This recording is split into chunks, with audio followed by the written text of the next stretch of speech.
Hi, I'm Ms. Pozak and I'm teaching writing. For today's lesson, you need a pencil and paper. So go ahead and pause this video to gather your supplies and then press play whenever you're ready. We have started an author study on Laura Numeroff and Felicia Bond. They're different than the other authors we've studied because Laura Numeroff writes the words and Felicia Bond draws the illustrations, so they have to work together to create a book. Some things that we noticed from their books is that they have animal characters who receive some sort of a food, and that the pages build off of one another. The animal gets a food, and so it wants this other thing, and then it wants this other thing, and then it wants this other thing, and then it just keeps going.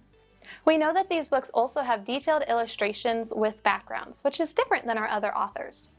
So yesterday we drew the cover for our very own Laura Numeroff, Felicia Bond style of book. So we had If You Give an Animal a Food.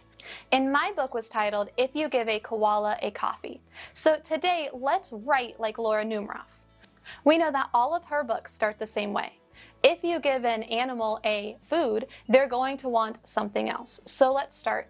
If you give a koala a coffee, they're going to want some sugar.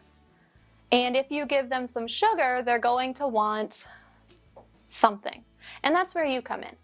You're going to write the next sentence of what the koala would want next.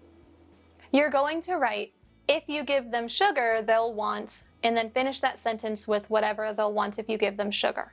Then tomorrow we'll get to do some illustrations. Today in writing, you are going to write the sentence for what comes next. If you give a koala a coffee, they're going to want some sugar. If you give them sugar, they're going to want blank. Then you'll take a picture and post it on Google Slides. I'm really excited to get to see what you think will come next.